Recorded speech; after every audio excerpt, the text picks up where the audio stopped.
찬양합니다. 축복합니다. 네, 감사합니다. 네, 오늘 저는 점심을 우리 중고등부 친구들하고 피자 먹으러 갔다 왔습니다. 네, 제가 이제 좀 애들 좀 챙기려고. 제가 원래 중고등부 사역을 좀 많이 했거든요. 청년부 사역도 많이 하고 중고등부 사역도 많이 하고 제가 좀 이제 뭐 전문가는 아닌데 비전문가입니다. 제가 애들하고 눈높이도 키가 작으니까 눈높이가 잘 맞거든요.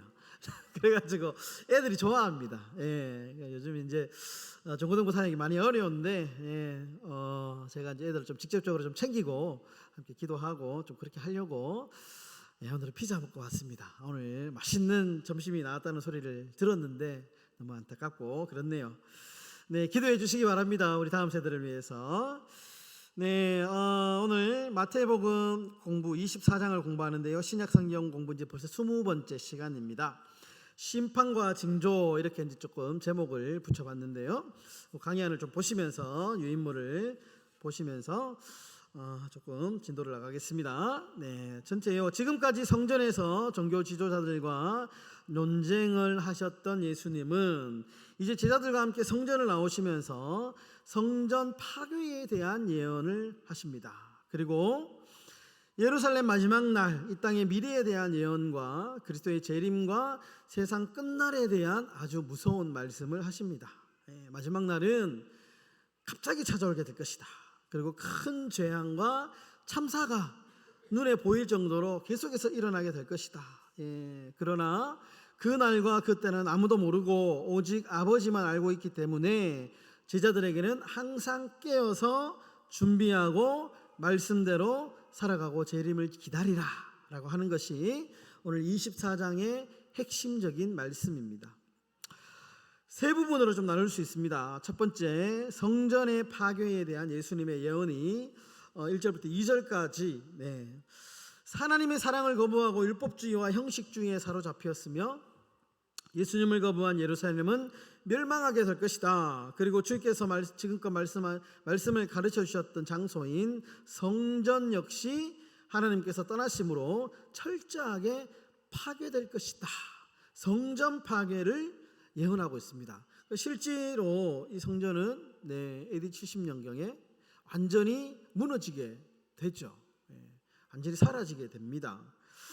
이 당시에 사람들은 하나님의 성전은 절대로 무너지지 않는다라고 하는 잘못된 성전 의식 사상이 있었습니다. 건물을 마치 어떤 굉장한 성스러운 공간으로 생각했습니다. 그러니까 아무리 위험한 곳이라도 이 건물 안에만 딱 있으면 우리는 안전하다 이렇게 생각을 했던 것이죠. 예수님은 여기에 대해서 건물은 건물일 뿐이지 건물이 너희들을 지켜주지 못한다 라고 말씀을 하시거든요. 그러면서 성전 파괴를 예언하십니다. 두 번째, 예수님의 재림과 세상의 끝 3절부터 35절까지 마지막 때가 되면 세상은 각종 난리와 소문과 환난으로 가득하게 될 것이다. 그러면서 이제 몇 가지 예를 듭니다. 거짓 그리스도의 등장, 그리고 전쟁과 재앙, 교회의 박해와 배반, 땅끝까지 전파되는 복음, 각종 자연재해들 이런 것들을 통하여서 그리고 그리스도의 이 재림 이런 어떤 각종 그 어떤 징조들을 통해서 세상에 마지막 때가 왔다라는 것을 기억해라.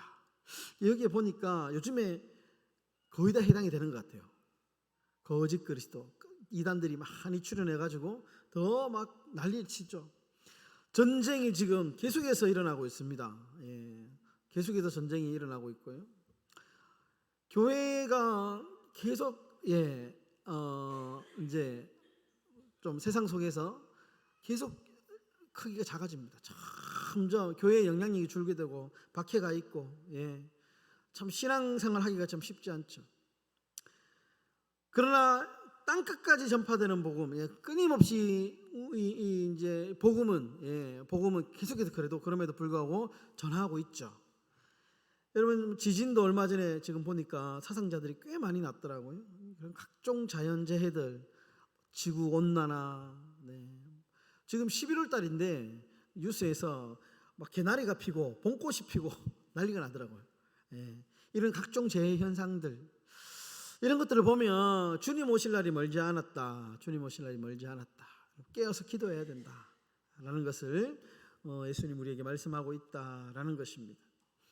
세 번째, 예수님의 재림에 관한 말씀이 나옵니다. 36절에서 51절까지인데 예수님께서 재림하시는 때는 아무도 모른다. 이것이 핵심입니다. 오직 하나님만 아실 뿐입니다.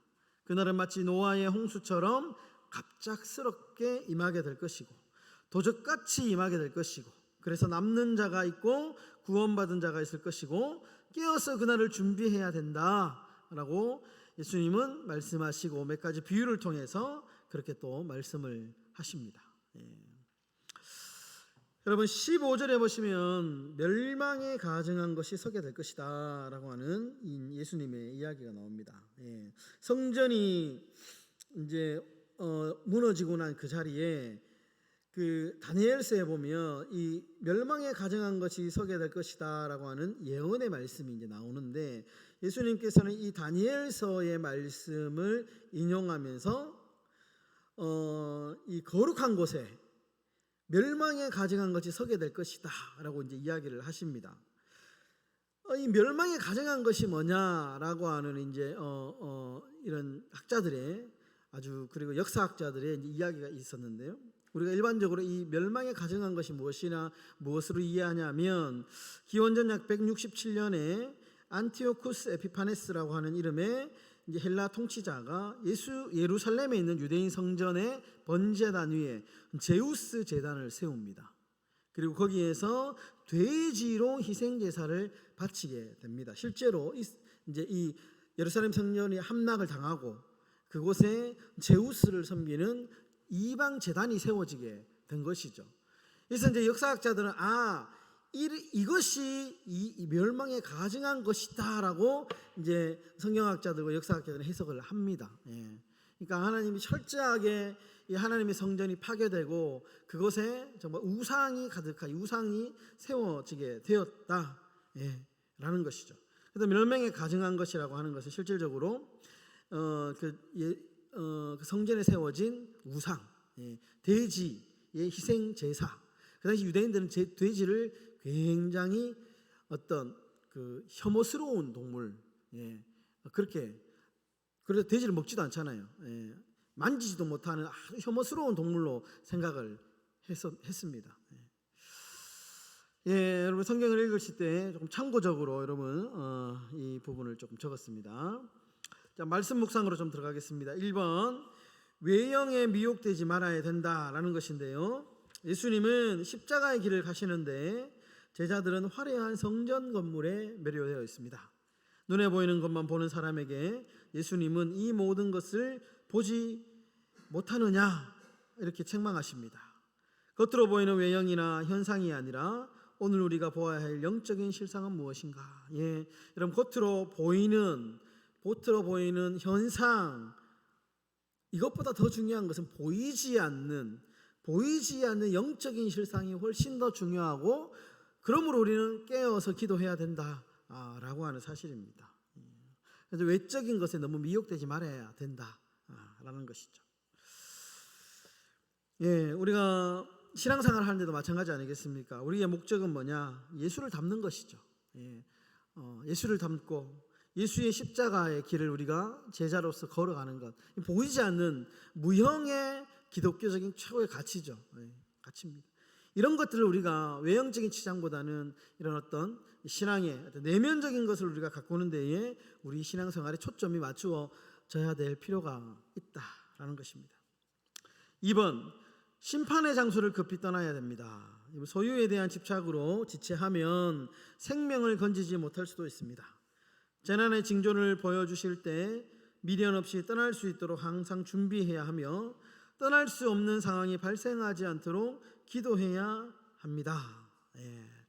여러분 우리가 그렇잖아요. 뭐 집에 이제 갑자기 불이 났습니다. 그런데 너무 막 집에 좋은 게 너무 많으면 막 이거 챙기다가 결국에는 피난 가지 못하는 상황이 발생하지 않습니까? 그런 일이 없도록 해라는 것입니다. 항상 그리스도인은 나그네의 삶을 살아야 된다. 나그네. 이 땅은 우리의 고향이야. 여기서 우리가 천년만년 살 것처럼 몇만 년 살 것처럼 재어놓고 사는 게 아니고 항상 그리스도는 심플하게 깔끔하게 주님이 부르시면 우리가 언제든지 주님 내가 여기 있습니다라고 갈 수 있는 그런 마음의 자세로 살아야 된다라는 겁니다. 나그네이기 때문에 우리의 본향은 하늘이기 때문에 그렇다라는 것이죠. 그래서 떠날 수 없는 상황이 발생하지 않도록 우리가 늘 깨어서 기도해야 된다.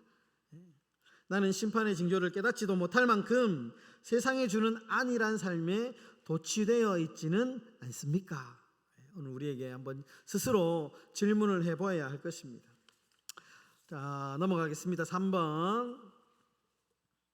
심판의 기준은 어떤 일을 하고 있느냐가 아니고 어떤 삶을 살았느냐에 있습니다. 중요한 핵심입니다. 심판의 기준은 우리 나중에 하나님 심판 때에 서게 될 것인데, 네가 세상 살면서 직업이 뭐냐, 이거를 묻는 게 아니고 네가 어떻게 살았느냐를 묻는다는 거죠. 어떻게 살았느냐. 하나님 앞에 신앙인으로서, 하나님의 백성으로서, 하나님의 자녀로서 어떻게 살았느냐. 어떻게 살았느냐. 깨어 준비하는 삶을 사는 사람은 어떤 일을 하고 있더라도 택하심을 잊게 될 것입니다. 무슨 일을 하든지 재림을 준비하는 자세로 최선을 다하며 살아가는 삶이 중요합니다. 우리가 어떤 일을 하든지 어디에서 어떠한 삶으로 살아가든지 항상 주님 앞에 거룩하고 성결한 삶으로 주님의 자녀답게 살아가는 것이 제일 중요하다. 여러분 잊지 말았으면 좋겠습니다. 자, 그럼 퀴즈. 오늘 좀 퀴즈가 어렵습니다. 제가 한번 어렵게 한번 출제해봤습니다. 한번 정답을 한번 맞춰보도록 하겠습니다. 1번 우리 문제 한번 읽어주십시오. 1번 시작.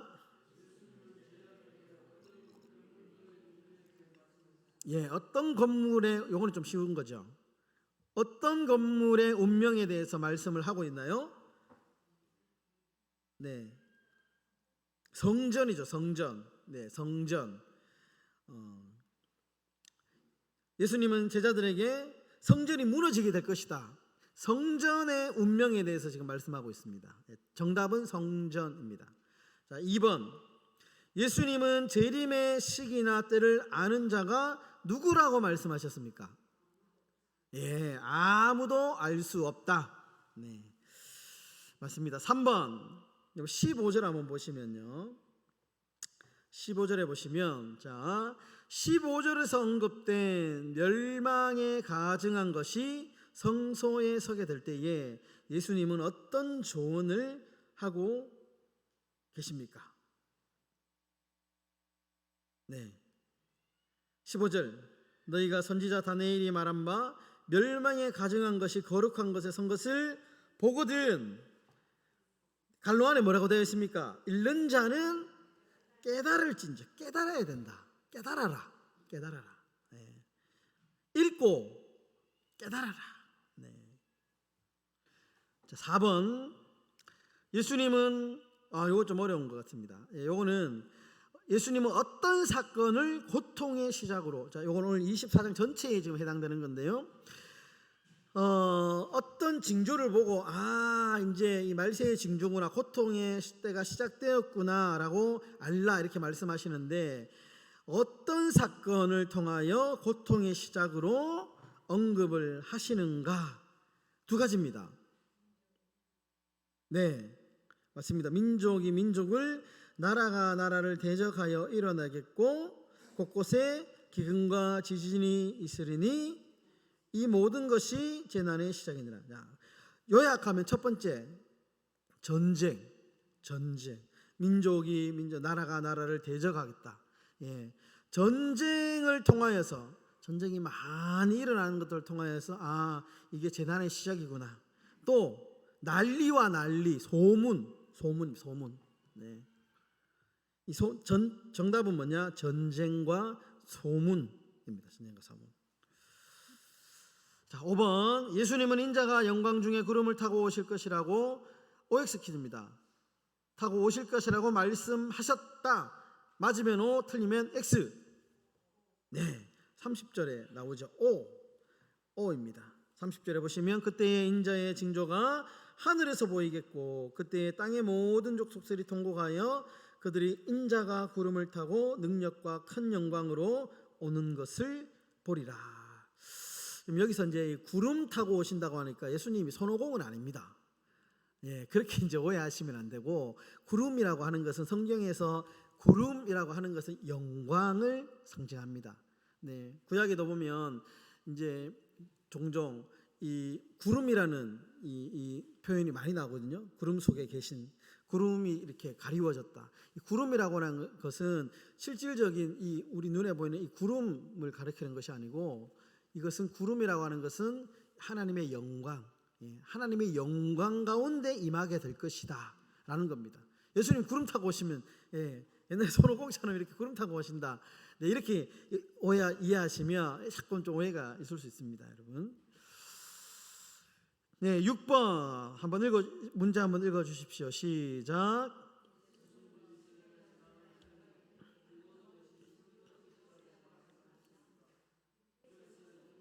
네. 네.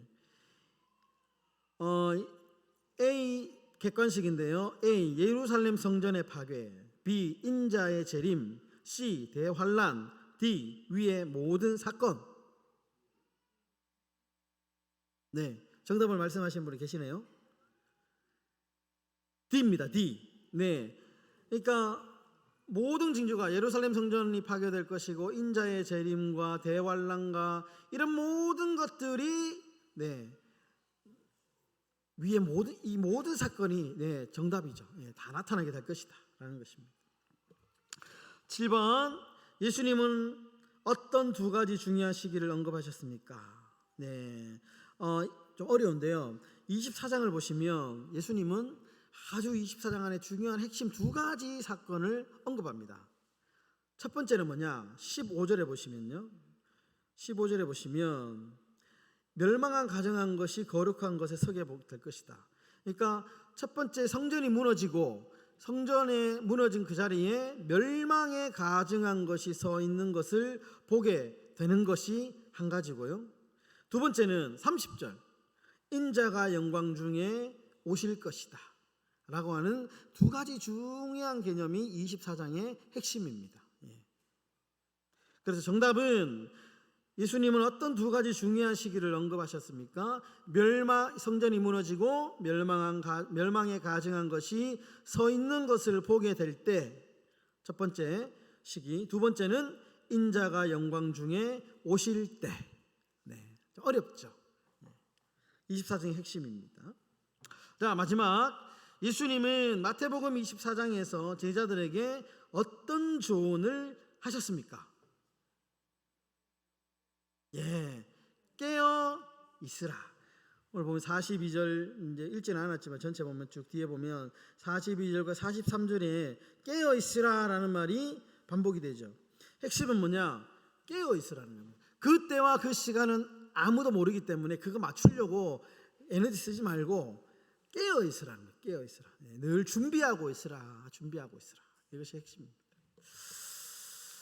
네, 저는 이 말씀을 보면서 참 이제 멀지 않았다. 주님 오실 날이 언제인지는 알 수 없지만 멀지 않았으므로 우리가 깨어 준비해야 되겠다라는 생각을 하게 됩니다. 여러분들 한 주간 24장 읽으면서 늘 성도는 종말을 준비하면서 살아가야 됩니다.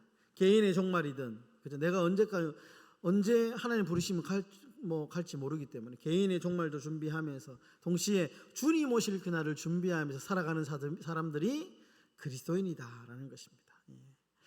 저와 여러분들이 그런 준비하고 깨어있는 믿음의 삶이 되시기를 주의 이름으로 축원합니다. 기도하겠습니다. 거룩하신 아버지, 우리가 늘 깨어 기도하는 성도의 삶이 되게 하여 주시옵소서. 심판과 징조가 끊임없이 일어나고 있는 이때에 아버지 하나님, 우리가 주님 오실 날 언제인지는 정확하게 알 수 없지만 깨어 기도하며 그 때를 준비하는 지혜로운 우리 행복한 교회 믿음의 성도들 다 될 수 있도록 하나님 축복하여 주시옵소서. 예수님의 이름으로 기도드립니다. 아멘. 네, 우리 찬송가 154장입니다. 찬송가 154장.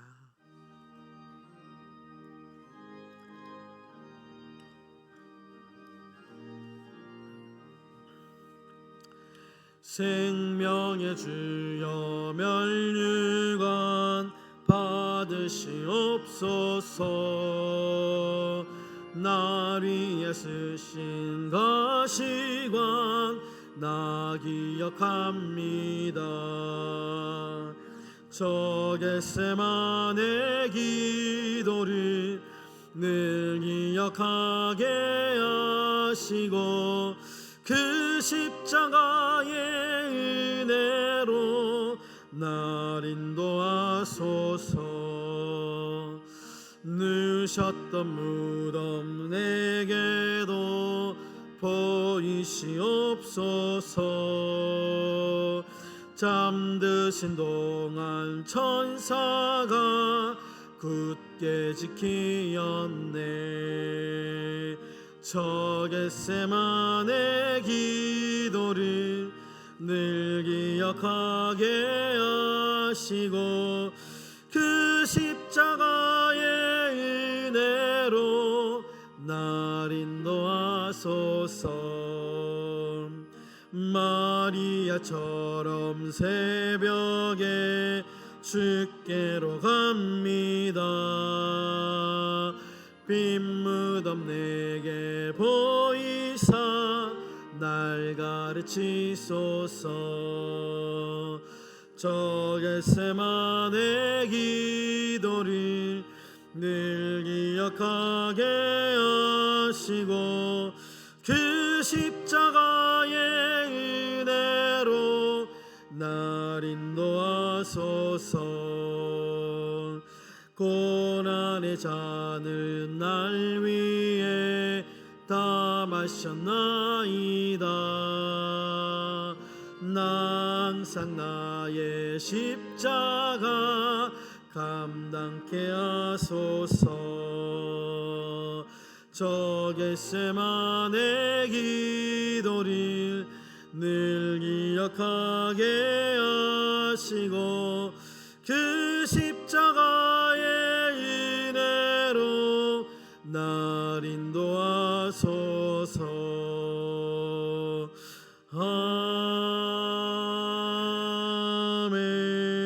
아멘. 이제는 우리 주 예수 그리스도의 은혜와 하나님의 사랑과 성령의 위로 교통하심 충만하신 은혜가